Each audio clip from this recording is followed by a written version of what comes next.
Gold trusted gold buyers. మీరు తాకట్టు పెట్టిన బంగారాన్ని విడిపించి ఈ రోజు ఉన్న మార్కెట్ ధరకు కొనబడను. కెరీర్ పాయింట్ మీరు ఇన్ జనరల్గా right from the day one మీరు స్టార్ట్ అయిన దగ్గర నుంచి మీరు కామెడీ హీరో అని నేను అన్ను కానీ బికాజ్ మీరు ఒక స్టైలిష్గా ఎంటర్ అయ్యారు, అవన్నీ నాకు గుర్తున్నాయి. బట్ కామెడీ ఫిల్మ్స్, ఎంటర్టైన్మెంట్ ఫిల్మ్స్లో మీరు ఎక్కువ చేశారు. మీరు ఆ రోజు నుంచి కనుక తీసుకుంటే మీకు కాంపిటీషన్ అని మీరు ఎవరిని అనుకున్నారండి? లేదు, రాజేంద్ర ప్రసాద్ నేనే కాంపిటీటర్స్, ఇంకెవరు లేదు మాకు. చంద్రమోహన్ గారు మాకు అన్నయ్యలాగా, ఇక ఆయన అసలు ఫస్ట్ ఫౌండేషన్ హీరో అంటే అప్పటికే మీరు హీరో లైన్ టైంకి ఆయన ఎన్ని రాజేంద్ర ప్రసాద్ చేశాడు, మేము కలిసి చేసాం. బట్ అప్పటికే ఆయన నెక్స్ట్ వెళ్ళిపోయారు కదా. My competitor was Rajendra Prasad. Definitely is one great actor, మంచి కామెడియన్. మీ మీరు నిష్పక్షపాతంగా అన్బయాస్డ్గా మాట్లాడాలంటే మీ ఇద్దరిలో ఎవరు బెటర్ యాక్టర్ సార్? అది ఎవరిని అడిగితే ఇప్పుడు ఎలా ఉంటుందంటే, ఇప్పుడు నన్ను ఫిట్టింగ్ పెడతారు మీరు రాగేదరా మెల్లిగా. ఇప్పుడు నేనేమంటానంటే ఎవరు బెటర్ యాక్టర్ అని చెప్పలేమండి. బికాస్ రాజేంద్ర ప్రసాద్ ఇచ్చిన హిట్లు అతనిదే, అతని యాక్షన్ నేను చేయలేను. నేను చేసిన సినిమాలు అతను చేయలేడు, ఎవరికి వాళ్ళదే. ఎందుకంటే మీరు గంగా బెటరా కావేరీ బెటరా అంటే రెండు కలిసి అనుసంధానం. కామెడీ బ్రహ్మాండం యూనిట్స్ మీరు ఇచ్చారు, తను బ్రహ్మాండం యూనిట్స్ ఆయన కూడా ఇచ్చాడు. తర్వాత మీరు లేడీ వేషం వేశారు, ఆయన కూడా వేశాడు. మళ్ళీ సెకండ్ ఇన్నింగ్స్లో మళ్ళీ ఆయన ఫుల్ బిజీ అయిపోయారు, మీరు కూడా బాగా బిజీ అయిపోయారు. అసలు అందుకని నేను అడిగాను అనమాట, ఇంత లాంగ్ ఇన్నింగ్స్ మీకు ఆయనకి ఇద్దరికి ఉన్నాయి, అందుకని అడిగాను అనమాట. ఎవరు మీకు నరేష్ ఇష్టమా రాజేంద్ర ప్రసాద్ ఇష్టమా సార్? నాకు నరేషే ఇష్టం ఖచ్చితంగా. మరి ఎట్లా రాజేంద్ర ప్రసాద్ ఇష్టం అంటారు? రాజేంద్ర ప్రసాద్ అంటే ఇష్టమే నాకు.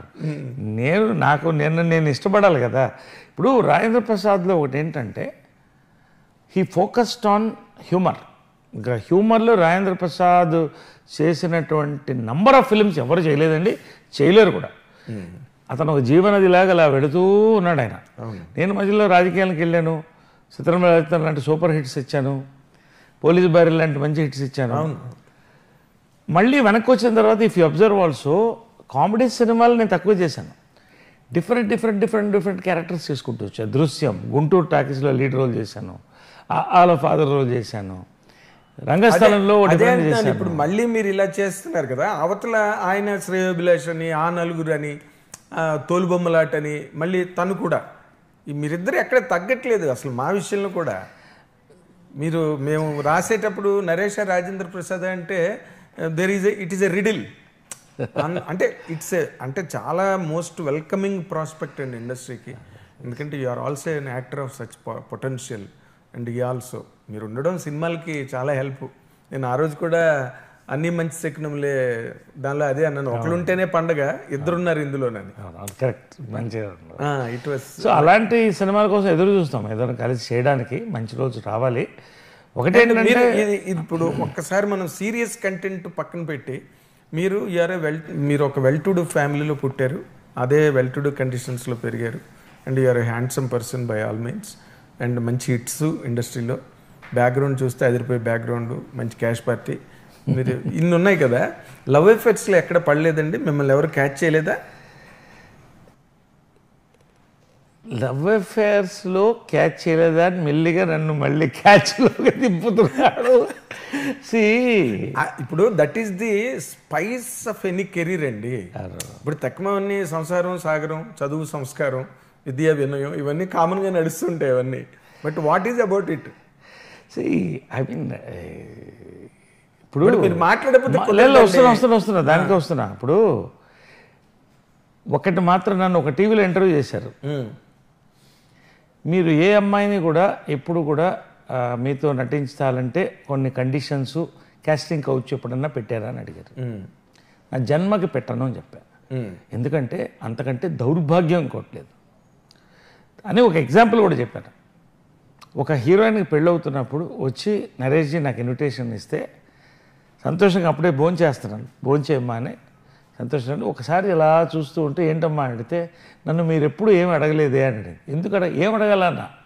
అదే ఏం అడగలేదా అంటే, అలా అడిగితే ఇప్పుడు నాకు వచ్చి ఇన్విటేషన్ కార్డు ఇచ్చేవాడు. లవ్ చాలా పవిత్రమైందండి, అది పవిత్రాకే చెందుతుంది. కాబట్టి తప్పటడుగులు దాని మీద కూడా నాకు క్వశ్చన్ ఉందండి పవిత్ర గారి మీద కూడా నేను అడుగుతాను. తప్పటడుగులు ఇందాక మీరు అన్న దాంట్లో ఏంటంటే casting couch is a cheap concept. Falling in love, having crush is something else. It belongs to another level. అందుకే నేను అడిగాను అనమాట. మీకు అన్నీ ఉన్నాయి క్వాలిఫికేషన్స్ అన్నీ, అంటే మీరు మిమ్మల్ని ఎత్తుకెళ్ళిపోయే క్వాలిఫికేషన్స్ అన్నీ ఇండస్ట్రీలో మీకు ఉన్నాయి. అలాంటిది ఏం జరగలేదా? నన్ను చాలా మంది లవ్ చేశారు, లవ్ చేస్తారు కూడా. ఎందుకంటే డబ్బు పక్కన పెడితే వస్తున్నా, నేను రావాలి కదా, పాయింట్ చెప్పాలిగా. చాలా మంది లవ్ అదే మీరే చెప్పారు, అందగాడు, క్యాష్ పార్టీ, కెరియర్, కాబట్టి అన్ని రకాల వాటి కోసం లవ్ చేస్తారు. లవ్ అనేది it grows as you grow అండి. I have failed many times. Okay. I have failed many times. Love. Yes. I failed many times in choosing a right partner. I accept all this thing. నేనేమీ కాదంట్లా. I failed. మీరు serious topic వైపు వచ్చేస్తారు. నా తప్పు కావచ్చు. మీరు పెళ్ళికి పోట్లా, లవ్కే వస్తున్నాను. సో ఫ్లర్టింగ్ వేరే, ఫ్లింగ్ వేరే, ఎస్, లవ్ వేరే. Yes. Flirting is I'm a very healthy flirt.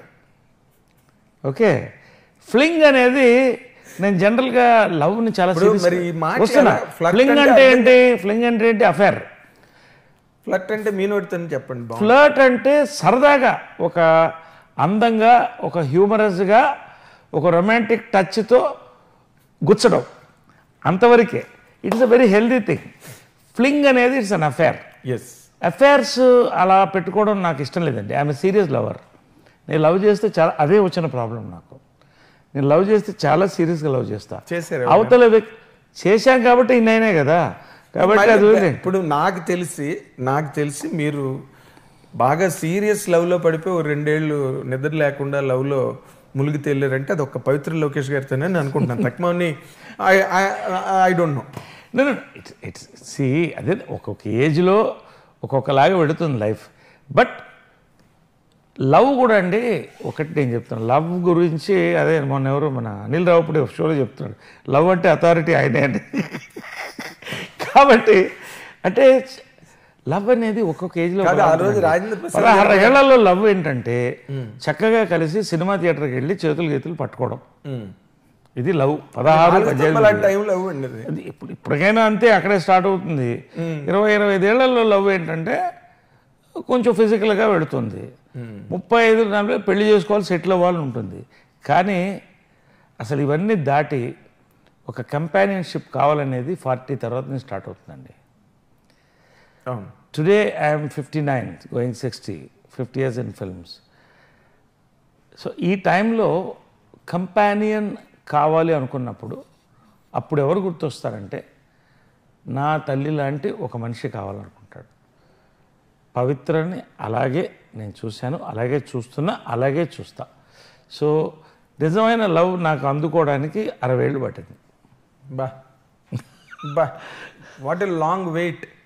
And for more videos, please subscribe to iDream. Please subscribe to iDream. Please subscribe iDream. And please subscribe to iDream. For more videos, subscribe to iDream. please like, share and subscribe to the channel. Congratulations, iDream. Subscribe to iDream. Subscribe to iDream. So subscribe to iDream Media. iDream ki iDream team andarki huge congratulations. Please subscribe iDream Media. Please subscribe to iDream. Subscribe iDream. Please subscribe to iDream. iDream అంటే నా కళల channel subscribe చేసుకున్న నోరు తిరుగుతలేదు, మీరైతే గంట గుర్తు కొట్టండి. For more such videos, please subscribe to iDream.